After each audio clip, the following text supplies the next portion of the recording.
49ers at Browns. Kickoff Sunday, October 15th, 1 p.m. Eastern, over under 36. Game overview by High-Low. 49ers running back Elijah Mitchell got in his first limited session on Thursday after missing the previous two games and Week 2 and being out on Wednesday, keeping the door cracked open for a potential return to action in Week 6.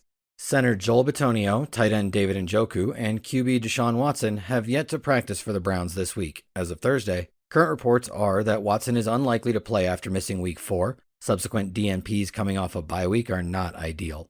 This game pits the top two defenses by points allowed per game, and the first in Cleveland and the third in San Francisco by yardage allowed per game this season. The Browns rank first in plays per game, largely induced by their suffocating defense, while the 49ers rank 18th in plays per game, largely suppressed by their elite offensive efficiency and splash play generation on offense.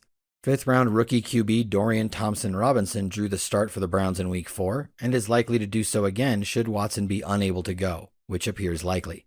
Brandon Ayuk leads all pass catchers in fantasy points per route run against man coverage in 2023, and the Browns run man coverage at the league's second highest rate. How San Francisco will try to win. It's been business as usual for the 49ers through the first 5 weeks. They are one of only two teams that remain undefeated, along with Philadelphia. They lead the league in points allowed per game on defense at a tiny 13.6, and they rank second in the league in scoring at 33.4 points per game, behind only the otherworldly Dolphins. What's not to like about this team right now? From an organizational standpoint, head coach Kyle Shanahan continues to operate one of the more forward-leaning offenses, one that is now coming into its own and has players capable of beating both man and zone coverage on the ground and through the air. The addition of Christian McCaffrey last season gave the 49ers 4 elite-level athletes to build around. He joined wide receivers Deebo Samuel, the motion man, and Brandon Ayuk, the man beater, as well as tight end George Kittle, the most well-rounded tight end in the game. Jim Schwartz's man-heavy defensive scheme is playing like a true top unit in the league, but this 49ers team has the pieces to exploit those aggressive tendencies, particularly considering opposing quarterback Deshaun Watson appears unlikely to play in Week 6. Failure of the Cleveland offense is likely to lead to shorter fields and increased time of possession for the 49ers. McCaffrey has played 85% or more of the team's offensive snaps in 3 of 5 games this season, one of which came with a healthy Elijah Mitchell. The 2 games where he failed to eclipse an 85% snap rate were a 30-12 drubbing of the Giants in Week 3 and the team's recent 42-10 drubbing of the Cowboys in Week 5. In other words, McCaffrey has played in a true workhorse role in all but the most positive game environments this season, with an absurd 88% of the running back touches to come from players other than McCaffrey, coming late in the third quarter or in the fourth quarter of blowout wins. It's almost laughable looking at McCaffrey's underlying metrics this season. He has 32 red zone opportunities through 5 games, 99 carries and 24 targets, a 70.8% route participation rate, and 5 breakaway runs. And yet, the dynamism of the 49ers offense has meant he has seen a stacked box on just 14.1% of his carries, 26th in the league. He's just that dude. The Browns have held opposing backs to a minuscule 3.2 yards per carry this season, tops in the league, so the matchup is not perfect, but he is that dude. The Browns rank second in net yards allowed per pass attempt at 4.2, which is truly remarkable considering they rank first in yards allowed per carry as well. This defense is no joke. That said, the 49ers have no less than 4 players who perform at elite levels against man coverage, and the Browns find themselves in man coverage at the second highest rate in the league, second only to the Cowboys, whom the 49ers just shredded in Week 5. Brandon Ayuk has an absurd 29.2% targets per route run rate against man coverage and leads all receivers in fantasy points per route run against man coverage this season. We also all just saw what tight end George Kittle can do against man coverage, scoring 3 touchdowns on as many receptions in Week 5 against the Cowboys. The player most likely to see adverse effects from the matchup is Deebo Samuel, who ranks 55th in fantasy points per route run against man this season. Finally, McCaffrey should also remain heavily involved through the air, but gets a tough matchup against an elite linebacking core. How Cleveland will try to win.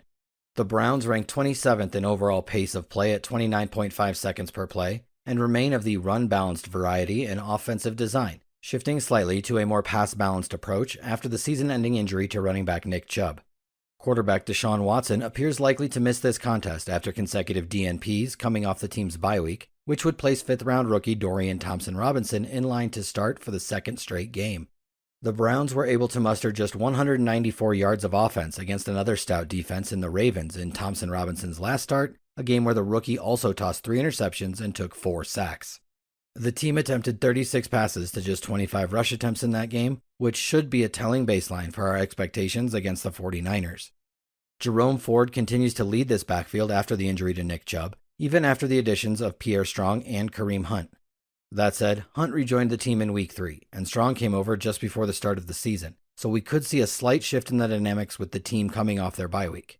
Either way, none of these backs are overly efficient, and the Browns now appear likely to be without their starting center after consecutive DNPs to start the week.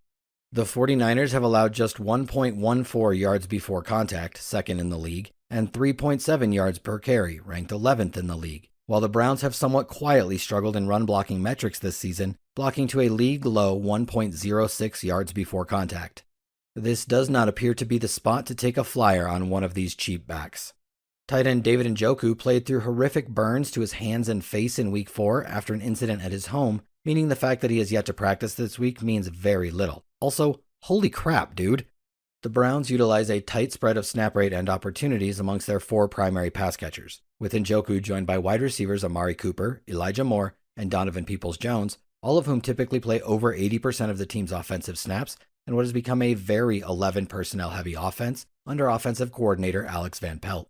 The heavy zone rates of the 49ers defense have led to elite underlying metrics against the pass this season, with a pressure rate that is roughly 5% higher than their 20.1% blitz rate.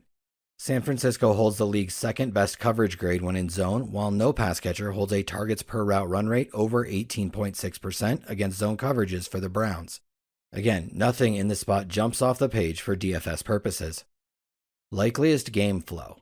Even though Deshaun Watson has not played up to lofty preseason expectations to this point in the season, his absence would likely place the Browns in a tough spot to move the ball against the 49ers defense. That would likely place additional stress on a defense that has, by all regards, performed as the top unit in the league this season. We saw that setup transpire in the team's Week 4 loss to the Ravens, where they only scored 3 points and routinely gave the Ravens short fields that placed additional stress on their defense. That would be the likeliest scenario here, with San Francisco just too good of an all-around team to feed short fields and get away with it. That is likely to lead to a game environment that begins as a legitimate slugfest and slowly transitions to a game where the 49ers are able to control, effectively forcing the Browns into increased aggression as the game moves on and opening up more opportunities for their defense to capitalize on mistakes. That scenario would likely lessen a bit should Watson be able to play, but that currently seems like a long shot.